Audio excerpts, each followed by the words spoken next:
Hi, I'm Michael, the Team Leader for Sustainability at the City of Launceston. I also help to manage the Northern Tasmania Waste Management Group.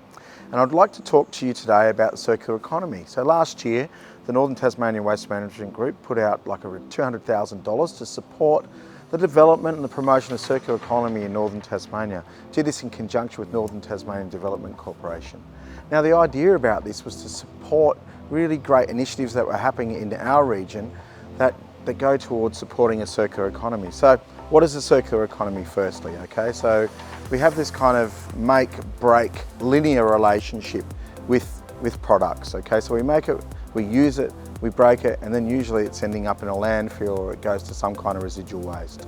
Whereas circular economy, what that tries to do is it tries to keep those materials still involved within a remanufacturing process. And one of the best examples that we have, and it's been going probably since around the 1960s, is aluminium cans. Okay, so the aluminium cans can be recycled again and again and again, and the aluminium can be reused. It can be reused in aluminium cans or in car parts or just other aluminium products. So that's a classic example of how a circular economy can work. Right here in Northern Tasmania, we have some fantastic examples of circular economy initiatives. This is Ed from The Other Way. Using recyclable materials, he's developed a new way to transport and store milk.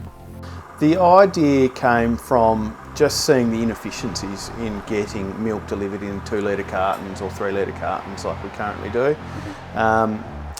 With my cafes, we were probably emptying between 6 and 7 recycling bins a week, just with plastic milk bottles.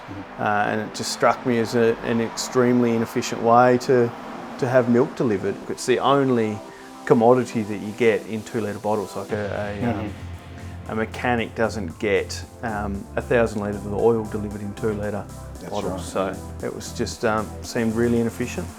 Ed has been working with dairy producers and a host of other stakeholders to develop the Other Way system, which is now available to purchase in kit form. How many litres does that hold? So the keg's 18 litres. So 18 litres. Yeah, to fit into, we had a few constraints to fit into, which is how we ended up with the final design. So 18 litres is a standard milk crate, which is 9 milk bottles. Yep. So that's where the 18 litres comes from, and then it has to fit into your standard bar fridge or any fridge that they have in a cafe anywhere. So we can fit this system to any cafe or wherever, like it just fits in anything. Okay. And then the other design constraint we had was from the dairy. Right. Getting it filled there. Getting it filled, getting it to fit into their crate washers, getting it to fit into on the conveyors and all of the crate stackers. So these go in and get stacked 7 high by a crate stacker. Yep. I see. And so the idea would be like you would hope other cafes could come on board and actually save a lot of milk containers themselves. Yeah, that's the plan. Yep. So the mission for the Other Way is to remove 100 million milk bottles from the Australian economy a year. Yep. So we're on track to do between 4 and 5 million milk bottles in Tasmania a year, which is huge. Yeah, massive. And that's the plan. Across town at Isaac Williams Design Objects, local artist Isaac is repurposing old freight pallets and other waste material in the creation of new products. This studio workshop that we're standing in is pretty centred around, I guess it starts with the collection of waste material, and then working with that material to a point of it being a usable material, and then turning that into objects. And it sort of ranges from smaller scale stuff like wallets and bags up to furniture, and the experiments actually go a little bit beyond that in regards to scale, like small scale built works as well. But that's kind of where it lives at the moment. So a big part of your ethos, Isaac, is that you're getting materials that would otherwise be discarded, go to landfill, be burned. Yeah.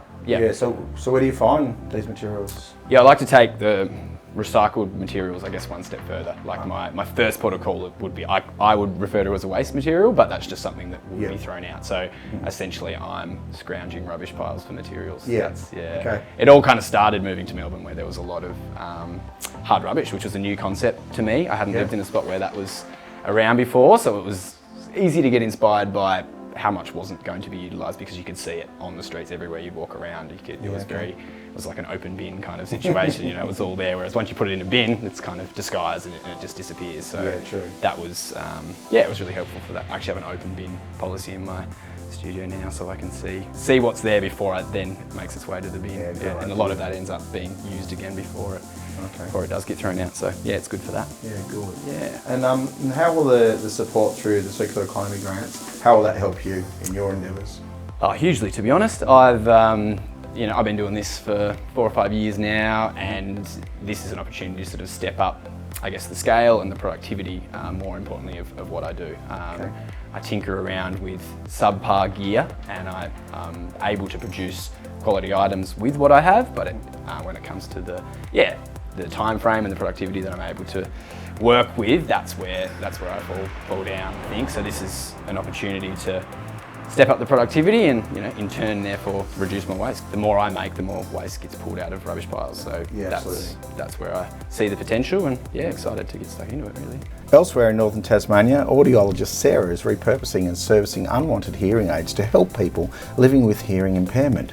After setting up her hearing clinic last year, Sarah found gaps in medical coverage could put hearing aids out of financial reach for some disadvantaged members of the community. So what it means is that for a lot of people, hearing aids then become quite low priority, and that's understandable. They're expensive, that's the truth. But if you have significant hearing loss and you don't do anything with it, you can end up with ears that can't be aided because your brain has lost the ability to process speech effectively. I mean, hearing aid banks, that's not a novel idea. There are hearing aid banks around the country, but the novel idea is to get someone to actually help me have these donated hearing aids serviced. And so you're offering something quality, not the rubbish at the end. You know, you're saying to people, I can give you something decent. These are some of the circular economy initiatives underway in northern Tasmania, and we hope to see even more in the near future.